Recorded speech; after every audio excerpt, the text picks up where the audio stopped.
नमस्कार। मैं डॉक्टर विवेक वर्मा आसाम यूनिवर्सिटी के डिपार्टमेंट ऑफ स्टैटिस्टिक्स में कार्यरत हूँ। आज मैं आप लोगों के सामने आसाम यूनिवर्सिटी द्वारा स्थापित हेल्थ केयर रिलेटेड जो आउटरीच एक्टिविटीज़ है उसके बारे में बताने की कोशिश करूँगा।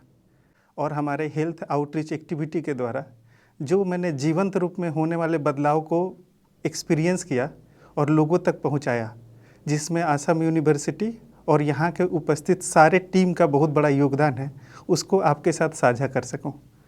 ये योगदान अगर हेल्थ केयर की हम बात करते हैं वो कभी कंप्लीट नहीं हो सकता अगर उसमें हमारे साथ क्लिनिशियन ना हो, हमारे साथ हेल्थ इंफ्रास्ट्रक्चर के लोग ना हो और प्रॉपर गाइडेंस ना हो, और उससे सबसे ऊपर जो होता है लोगों के बीच में विश्वास ना हो। और अगर ये विश्वास ना हो तो विश्वास के बिना आस की कोई जगह नहीं होती।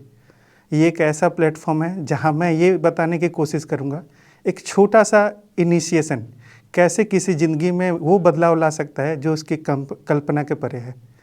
जब हम अपने सराउंडिंग में हेल्थ केयर की बात करते हैं तो सर्वप्रथम हमारे मन में आता है लाइफ एक्सपेक्टेंसी, जो हमें ये बताता है कि अगर कोई व्यक्ति किसी एक निर्धारित समय के तहत उसका जन्म हुआ हो तो वो एक अप्रॉक्सीमेट कितने साल तक अपनी आयु पूर्ण कर पाएगा। दैट इज़ को लाइफ एक्सपेक्टेंसी।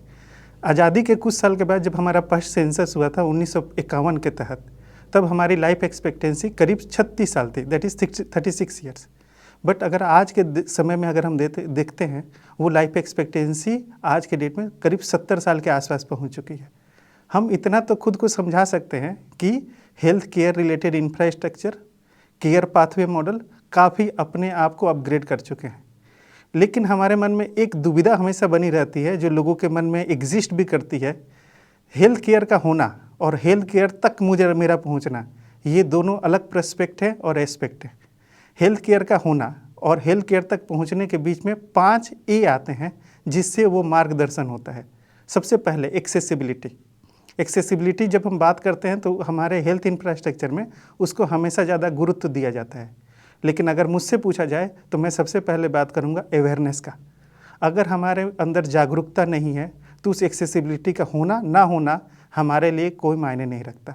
सबसे पहला पायदान एक्सेसिबिलिटी अवेयरनेस का होता है, देन एक्सेसिबिलिटी का, देन अप्रोचेबिलिटी का, देन हमारे लिए अफोर्डेबिलिटी का, और सबसे लास्ट में आता है क्या वो हमारे लिए अवेलेबल भी है या नहीं। अगर किसी एक का मिस होना, ये हमें बताता है कि उपयुक्त सुविधाएं जो सोसाइटी के अंदर अवेलेबल हैं वहाँ तक दिए हुए लोगों तक वो पहुँच नहीं पाई। हमारा यही प्रयास है, जो हम ये मान के बैठे हुए हैं कि लाइफ एक्सपेक्टेंसी जो देश की बढ़ी हुई है, क्या वो सारे तबके के लोगों तक पहुँचती है।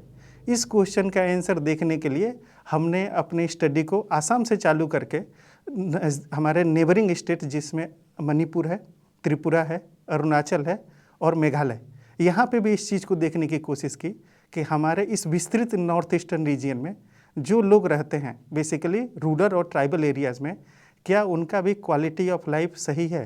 क्योंकि एक छोटा सा डिले, ये डिले देरी नहीं बताता।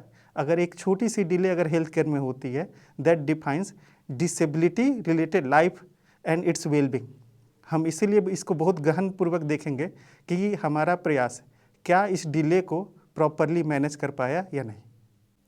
आसाम यूनिवर्सिटी एक ऐसा सुदूर राज्य में उपस्थित एक यूनिवर्सिटी जो अपने सराउंडिंग में चाय बागान का सबसे बढ़िया स्रोत और न ही केवल पेय पदार्थ के लिए बल्कि इकोनॉमिकल सपोर्ट भी देता है। बराक वैली का एक सबसे खूबसूरत यूनिवर्सिटी और अकेली सेंट्रल यूनिवर्सिटी जो इसको सुशोभित करती है। बागान हम सबको अच्छा लगता है, लेकिन जब उस बागान में काम करने वाले चाय बागानियों और जिसको हम लोग टी ट्राइब बोलते हैं उनको देखते हैं तो उनके ज़िंदगी में सबसे बुरी चीज़ जो उनकी ज़िंदगी को इफ़ेक्ट करती है, जिसको वो जानते तक नहीं, वो है उनका नमक के साथ चाय पीने वाला आदत और उनके शरीर में उपस्थित प्रेशर। जानकारी ना होने की वजह से और सूझबूझ ना होने की वजह से वो स्ट्रोक जैसे बीमारियों को इन्वाइट करता है। अगर हम इस 5 साल के अंदर के 2024 से पहले का 2019 से लेकर 2024 तक का स्टैटिस्टिक्स देखें, ये संख्या 14 से बढ़ के 38 तक जा चुकी थी। जब हमने इस स्टडी को समझा कि लोगों की ज़िंदगी में स्ट्रोक एक ऐसी बीमारी है जिसके बारे में उनको जानकारी नहीं और 4.5 घंटा में हॉस्पिटल पहुंचना एक गोल्डन पीरियड माना जाता है, जिसके बारे में उन्होंने कभी समझा ही नहीं था। समय भी एक सेवियर हो सकता है। उस परिस्थिति में मोर देन 40% लोग हॉस्पिटल ही नहीं जाते, और कुछ लोग ऐसे हैं जो उनका ट्रीटमेंट प्रॉपरली मैनेज नहीं कर पाते because of the economical weaker group. हमने एक प्रयास चालू किया लोगों में जागरूकता फैलाने का कि आपके ज़िंदगी में होने वाले स्ट्रोक का कारण केवल स्ट्रोक होना या प्रेशर होना नहीं, आपके ज़िंदगी में जुड़ी लाइफ स्टाइल भी है। इस जागरूकता ने इतना बदलाव लिया जिसके वजह से आज हम 2025 में उस संख्या को, जो कि एक समय 38 हुआ करती थी, उसको 16 पे ले आए हैं। ये प्रयास कभी कंप्लीट नहीं हो सकता अगर हम केवल कम्युनिटी में हो। स्ट्रोक केयर में 2 पाथवे हमने फॉलो किया है।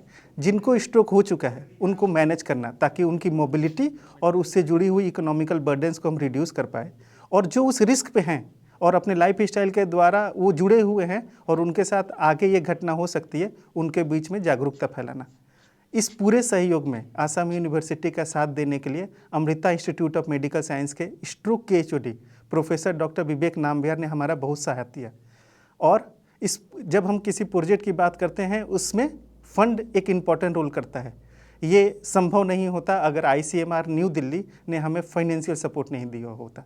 आज के डेट में मैं ये बता सकता हूँ, पूरे नॉर्थ ईस्टर्न रीजन में हमने 207 से ज़्यादा पेशेंट का स्ट्रोक का ट्रीटमेंट और 1000 से ज़्यादा न्यूरोलॉजिकल ट्रीटमेंट प्रोवाइड किया है, जिससे हम ये मान सकते हैं कि ना ही स्ट्रोक से हमने उनको डिले कराया, और बल्कि जो लोग न्यूरोलॉजिकल इश्यू से ग्रसित थे या उससे ज़्यादा जुड़े हुए थे, उनकी ज़िंदगी में वो इम्पैक्ट कर रहा था, वो आज के डेट में उसका प्रॉपर मैनेजमेंट पा रहे हैं। वो भी टर्शियरी केयर के एक्सपर्ट के द्वारा अपने घर के बगल में चीज़ें अब उनके लिए भी उपलब्ध हैं।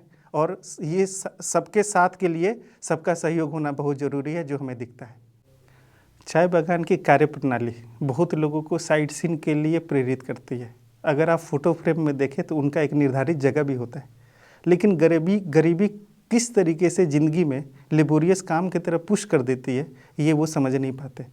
और ये एक्स्ट्रा लेबर और शारीरिक रूप से कमज़ोर होने के बाद भी ये जो एफर्ट वो देते हैं, वो उनके ज़िंदगी में सबसे फ्रिक्वेंट जो दर्द है उनका, उसका कारण कमर का दर्द होता है। ये कमर का दर्द कब उसकी ज़िंदगी का हिस्सा बन जाता है, ये वहाँ के लोग नहीं समझ पाते। इसको हम ना समझी तो नहीं बोल सकते, लेकिन इकोनॉमिकल वीकनेस और समझदारी की इसको ट्रीट कैसे करते हैं, उनको ज़्यादा से ज़्यादा एनाल्जेसिक और पेन किलर की तरफ पुश करता है। बहुत बार वो अपने काम पे भी जा नहीं पाते। लेकिन कुछ ऐसी परिस्थितियाँ भी होती हैं जिसका इलाज केवल मैनेजमेंट नहीं हो सकता, सर्जरी भी होता है, लेकिन उनकी इकोनॉमिकल स्थिति इतनी दयनीय है कि वो उसको एफर्ट और उसका इमेजिनेशन भी नहीं कर सकते। इस सपना को करने के लिए, कि जहाँ के लिए लोगों के लिए कि वो एक सपना के बाद ही सच्चाई हो, तो हम लोगों ने अप्रोच किया डॉक्टर शेखर भाई भोजराज, जो कि लीलावती हॉस्पिटल के कंसल्टेंट हैं, और हिंदुजा हॉस्पिटल के जो टीम है स्पाइन सर्जन की, वो द स्पाइन फाउंडेशन मुंबई की एक टीम ने हमारा साथ दिया। हमने उनको ये बताया कि कैसे ये जिंदगियां दर्द के साथ जीना सीख चुकी हैं। इस प्रयास के दौरान हमने नॉर्थ ईस्ट के भी बहुत लोगों का ट्रीटमेंट चालू किया। तो आज के डेट में हम लोगों ने 1300 से ज़्यादा लोगों का स्पाइन ट्रीटमेंट दिया, 35 से ज़्यादा स्पाइन सर्जरीज़ की। और अब मुझे बोलते हुए ये बड़ी खुशी हो रही है, इस पूरे ट्रीटमेंट का जो प्रोसीजर था वो फ्री ऑफ कॉस्ट है, और उन डॉक्टरों द्वारा दिया गया जिन डॉक्टरों के लिए लोग सपना देखते हैं, और अच्छे अच्छे मिडिल क्लास के लोग भी उनसे ट्रीटमेंट एफर्ट नहीं कर सकते। हमने ये बदलाव देखा कि चीज़ें संभव हैं। हेल्थ में केयर प्रोवाइड करने के लिए केयर देने वालों का होना बहुत ज़रूरी है। मैं ये तो ज़रूर बोल सकता हूँ कि उन लोगों ने कभी सोचा नहीं होगा, जिन लोगों के पास पहुँचना उनके लिए मुश्किल है, ईश्वर की कृपा से वो लोग उन तक पहुँच गए। आज उनके लिए भी लीलावती जैसे हॉस्पिटल का ट्रीटमेंट उनके लिए भी एक्सेसिबल है और एफोर्डेबल है, और जानकारी के द्वारा उन लोगों ने उसको मैनेज करना भी सीख लिया। समय के साथ टेक्नोलॉजी ने खुद को बहुत अपडेट किया। क्या ये टेक्नोलॉजी सच में हेल्थ केयर के हर पाथवे तक पहुंची है? इसको चेक करने के लिए हम लोगों ने कुछ टेक्नोलॉजिकल चीज़ें जो आज रोज़मर्रा के रिसर्च का हिस्सा बनी हुई है, उनको इस कम्युनिटी में ला के उन तक पहुंचाने की कोशिश की। जिसमें सबसे पहला चीज़ था बच्चों में एनीमिया का पता चलना। 5 से 14 साल की उम्र वो होता है जिसमें उनका मानसिक ग्रोथ होता है। एनीमिया और माल न्यूट्रिशन ऐसी चीज़ें हैं जो इसमें बाधा देती हैं। दूसरी चीज़, औरतों में सबसे जाना और अजाना हेल्थ इशू जो गाइनोकोलॉजिकल होता है, सर्विक में होने वाले इन्फेक्शंस, जिनमें उनकी नासमझी और हमारे गांव में उपस्थित टैबूज उनके ट्रीटमेंट से उनको दूर कर देते हैं। थर्ड इज कॉल्ड, हमारे यहाँ टोबैको का च्यूइंग बहुत फ्रिक्वेंट है, वो उसके और कुछ जगह पे ये कस्टम भी हुआ करता है। तामुल के बिना हमारे यहाँ के बहुत सारे इवेंट कंप्लीट नहीं होते। उस जगह पे वो तामुल किस तरीके से हमारे ज़िंदगी में कैंसर का रीजन बन जाता है, ये समझना बहुत मुश्किल था। ICMR के सपोर्ट से, ICMR न्यू दिल्ली के सपोर्ट से, और एनीमिया के लिए हमारे पास जो क्लिनिकल एक्सपर्ट थे, एम्स न्यू दिल्ली के paediatric surgeon professor doctor Prabhut Goyal, जिन्होंने बच्चों के उपस्थित एनीमिया और उनके माल न्यूट्रिशन के लिए प्रॉपर ट्रीटमेंट और डायग्नोसिस प्लान किया। सर्विक स्क्रीनिंग के टेक केयर के लिए गायनोकोलॉजी, और हमारे फीमेल्स के बीच में औरतों से औरतों की बात ज़्यादा संभव है, इसलिए हमने गायनोकोलॉजी में डॉक्टर स्वाति अग्रवाल जो ग्वालियर से हैं and second best known gynaecologist हैं, उन्होंने हमारा साथ दिया नितारा हेल्थ के तरफ से। और ओरल के लिए हमारा पड़ोसी सबसे नज़दीक और सबसे करीबी कछार कैंसर इंस्टीट्यूट एंड हॉस्पिटल के डॉक्टर सुभद्रा ग्वाला ने हमारे लोगों तक ये जागरूकता फैलाने में मदद की। आपका ज़िंदगी में होने वाला बदलाव और टोबैको च्यूइंग कैंसर के तरफ कहीं आपको ढकेल तो नहीं रहा। इस पूरे प्रयास को करने के द्वारा हमने लोगों में जागरूकता फैलाई। जिन जिन लोगों में जो माल न्यूट्रिशन और एनीमिया के इश्यूज थे, उनको प्रॉपर डाइटरी प्लान और जो मेडिकेशन चाहिए थी, ज्वाइंट डायरेक्टर ऑफ हेल्थ कछार के द्वारा प्रोवाइड की गई सपोर्ट के द्वारा हमने उन तक पहुंचाया। और जिन फीमेल्स में early stage of cervical problem थे, गायनोकोलॉजिकल सपोर्ट के द्वारा आज उनका ट्रीटमेंट हो रहा है। इस रास्ते में हमने 1200 से ज़्यादा बच्चों का एनीमिया स्क्रीनिंग, 600 से ज़्यादा माओं का गायनोकोलॉजिकल स्क्रीनिंग और 500 से ज़्यादा जो एडल्ट थे उनका ओरल स्क्रीनिंग किया। आज मैं ये तो बता सकता हूँ अपनी ज़िंदगी में होने वाले आगे के बदलाव को, जो उनके लिए हितकारक ना हो, उसको उन लोगों ने डिले कर दिया। गरीबी, कम एजुकेशन और एम्प्लॉयमेंट और इकोनॉमिकल वीकनेस हमारे ज़िंदगी के ऐसे मापदंड हैं जो शरीर में होने वाले बदलाव को 10 साल पहले उस व्यक्ति से अवगत करा देते हैं। तो ये मल्टी मॉर्बिडिटी का जन्म देते हैं। अभी तक हम आप लोगों ने ये समझा कि आसाम यूनिवर्सिटी हर चीज़ को एक एक चीज़ को निर्धारण करके उसका ट्रीटमेंट कर रही है। मल्टी मॉर्बिडिटी ट्रीटमेंट बहुत ज़्यादा ज़रूरी है कि हम जिस पॉपुलेशन में हैं वो mostly economically weak, education wise बहुत पिछड़े और उनके जागरूकता की बहुत कमी है। तो हम ये मान सकते हैं उन्होंने 10 साल पहले ही अपने शरीर में होने वाले जो बदलाव हैं उनको एक्सपीरियंस करना चालू कर दिया। तो हम लोगों ने इसको ध्यान में रखते हुए हम लोगों ने एक स्टडी जो कि ICSR न्यू दिल्ली द्वारा फंडेड है, माता बोल के उसको क्वाइंट किया। बेसिकली माता का एब्रिविएशन है multi morbidity assessment among tribal and non tribal areas of north east India. ये एक संग्रह है 7 अलग डिपार्टमेंट्स का, जिसमें हम cardio, neuro, gastro, diabetes, psychiatry, head and neck और स्पाइन का ट्रीटमेंट क्यूमुलेटिव वे में पूरी टीम के द्वारा जुड़ के करते हैं। इस पूरे जर्नी में टोटल इंडिया के विस्तृत जगहों से उपस्थित 22 डॉक्टर ऑनरेरली इस पूरे सर्विस को देते हैं। ये सारे डॉक्टर वो हैं जिनसे अपॉइंटमेंट एक लोगों के लिए कल्पना के परे है। आज के डेट में हमने मोर देन 2500 लोगों का ट्रीटमेंट किया है और हम ये पूरी स्टडी नॉर्थ ईस्ट के 5 स्टेट में कर रहे हैं। और इस जर्नी के दौरान हमने इसमें उपस्थित जिस तरीके की उपस्थिति हो, economical, medicine availability, pathological support, वो सारी चीज़ें मुहैया कराने की कोशिश की है। आज के डेट में हमारे पास 11,000 से ज़्यादा लोगों की स्क्रीनिंग हो चुकी है, 2500 से ज़्यादा लोगों का ट्रीटमेंट हो चुका है और जिनको सर्जरी या कार्डियोलॉजिकल ज़रूरतें होती हैं उनको डॉक्टर्स के द्वारा हम उसको डायरेक्ट कनेक्ट करते हैं।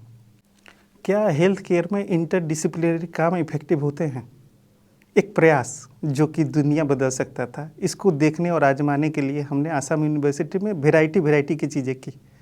कहानी तब दयनीय हो गई जब एनीमिया कैंप के दौरान हमारे पास एक बच्ची आती है जिसने 3 महीने से स्कूल जाना इस वजह से बंद कर दिया, खेलने के दौरान वो बेहोश हो जाती है। इस सिलचर मेडिकल कॉलेज में असेसमेंट के बाद पाया गया उसके हृदय में एक छेद था। माता पिता की दयनीय स्थिति होने की वजह से उन्होंने ये मान लिया था ये ज़िंदगी का वो सच है जिसमें कोई बदलाव संभव नहीं, और वो अपने साथ होने वाली जो खराब परिस्थिति है उसका इंतज़ार कर रहे थे। सौभाग्यवश एनीमिया की स्क्रीनिंग में उस बच्चे के बारे में हमें पता चला। हमारी टीम में एक कार्डियोलॉजिस्ट हैं जो सफदरजंग हॉस्पिटल से हैं, प्रोफेसर पुनीत गुप्ता। वो बेसिकली कार्डियोलॉजिस्ट हैं, सफदरजंग में वर्किंग है। मैंने उनसे कनेक्ट किया अपने माता स्टडी के तहत। एक छोटा सा रिक्वेस्ट, क्या सर हम इस बच्चे की मदद कर सकते हैं जिसकी घर की स्थिति इतनी दयनीय है, पिताजी हैं नहीं, माँ टेम्पोररी वर्कर है और उसके इलाज लाइक टू इम्पॉसिबल है और वो घर इतना सामर्थ्य नहीं कि उसका इलाज करा पाए। इनिशियली हमने माना था कि 18 mm का उसका AHD है। फिर सपोर्ट चाय बागान के सपोर्ट और साथ के द्वारा और आसाम यूनिवर्सिटी के प्रॉपर कोऑर्डिनेशन के द्वारा हमने किसी तरीके से उस बच्चे को दिल्ली में सफदरजंग हॉस्पिटल में भेजा। आपको जान के ये बड़ी खुशी होगी, आज वो बच्ची अपना ट्रीटमेंट कराने के बाद स्कूल कंटिन्यू कर रही है और उसकी सर्जरी में जो उसका इन्वेस्टमेंट था वो जीरो था, कोई पैसा नहीं। और उस समय उस गांव के लोगों ने समझा आयुष्मान कार्ड केवल एक कार्ड नहीं, आयु और सम्मान दोनों देता है। वो किसी के लिए आयु है और किसी के लिए सम्मान। सरकार का एक छोटा सा इनिशिएटिव दुनिया में काफ़ी बदलाव ला सकता है अगर हम उसको इंटीग्रेट कर पाए तो। अब उन लोगों को ये लगता है आयुष्मान होने का मतलब आप उस परिस्थिति में भगवान के रूप में उसको याद कर सकते हैं जहाँ कोई प्रयास की आस ना हो। हमने ज़िंदगी में ये सब चीज़ें बदलाव होते हुए भी देखी हैं। आज वो लोग ये मानते हैं कि कुछ परिस्थिति हो, आसाम यूनिवर्सिटी वो छत्र है जहाँ जाने के बाद उनको प्रॉपर गाइडेंस और सपोर्ट तो मिलेगा। यहाँ पे हम एक चीज़ जो समझना चाहेंगे, ये अब एक पॉलिसी डॉक्यूमेंट के तहत बन रहे हैं और उसका रेप्लिकेशन भी पॉसिबल है जो कि 4 अलग स्टेट्स में हो चुका है। लेकिन द वर्ड इन्फॉर्मेशन यूजुअली हमें जानकारी की बात करता है, लेकिन अगर हम उसे स्प्लिट करें then we are in the way of information of the health care system. That is the best part जो आसाम यूनिवर्सिटी ब्रिज करने की कोशिश कर रहा है। और एक कोशिश कि एविडेंस बेस्ड जो कि एक पॉलिसी बनाने के लिए एक बेस लाइन का भी इंफॉर्मेशन हम दे पाए ताकि हमारे हेल्थ केयर प्रोवाइडर्स और पॉलिसी मेकर्स उसको इफ़ेक्टिव और इफ़िशिएंट वे में उन लोगों को वापस कर पाएँ जिनका आस ये है गवर्नमेंट एक दिन हमारी भी सुनेगी। किसी भी सेंट्रल यूनिवर्सिटी का किसी जगह पे इस्टेब्लिश होना केवल यूनिवर्सिटी और एकेडमिक्स की ग्रोथ के लिए नहीं होता, उससे जुड़े हुए जो लाइफ है और जो लोगों सराउंडिंग्स है उनका भी ग्रोथ होता है। एजुकेशन एक अकेला मापदंड है जिसमें यूनिवर्सिटी अपने आप की ग्रोथ की कल्पना कर सकती है। आसाम यूनिवर्सिटी ने इस पायदान पे एक और चैप्टर ऐड किया है जो कि यह हेल्थ केयर। हमारा छोटा सा सहयोग उस चीज़ों में और भी बदलाव ला सकता है। लेकिन क्या ये संभव है एकेडमिक्स बिना इन्वॉल्वमेंट, बिना एडमिनिस्ट्रेशन का? इस पूरे प्रोसेस के दौरान एडमिनिस्ट्रेशन एक बहुत इंपॉर्टेंट रोल प्ले करता है। मैं इसके लिए तहे दिल से धन्यवाद देना चाहूँगा हमारे honourable vice chancellor sir professor Rajiv Mohan Pant sir का, हमारे registrar sir doctor Paritosh Kiran Nath sir का, हमारे finance officer and state and establishment officials का, जिन्होंने इस पूरी जर्नी के दौरान अपना पूरा सहयोग दिया। आज इस जर्नी का एक्सटेंशन ऐसा है जिन लोगों ने कभी कल्पना नहीं किया था, अवेयरनेस उनसे काफ़ी दूर थी, एक्सेसिबिलिटी और अप्रोचेबिलिटी उनके कल्पना के परे था, आज उनके लिए सारा विंडो खुला हुआ है। आज आपको यूनिवर्सिटी में आने के लिए डिग्री नहीं, ज़रूरत होनी चाहिए, समझ से ज़्यादा जानकारी होनी चाहिए और ये पूरा रास्ता हर किसी के लिए उसी तरह खुला है जैसे किसी मंदिर और धार्मिक स्थल के गेट खुले होते हैं। आज आसाम यूनिवर्सिटी इस रीजन में केवल एजुकेशन नहीं, कुछ ऊर्जा का स्रोत भी दूसरों को देता है ताकि उनकी ज़िंदगी में बदलाव हो सके और आने वाली ज़िंदगियाँ एक क्वालिटी ऑफ लाइफ की इमेजिनेशन कर सके। मैं हर किसी को धन्यवाद देना चाहूँगा। विवेक वर्मा की ये जर्नी नहीं, बेसिकली ये आसाम यूनिवर्सिटी की जर्नी है जिसने ट्रांसफॉर्मेशन को डिले में एक बाधक के रूप में दुनिया को प्रस्तुत करने की कोशिश की है। मैं इसके लिए सब किसी का धन्यवाद करना चाहूँगा और हमारे मीडिया सेल को भी बोलना चाहूँगा जिन्होंने वो प्लेटफॉर्म दिया ताकि दूसरे भी उससे प्रेरणा लेके आगे बढ़ाने की कोशिश करें। बहुत बहुत धन्यवाद। नमस्कार।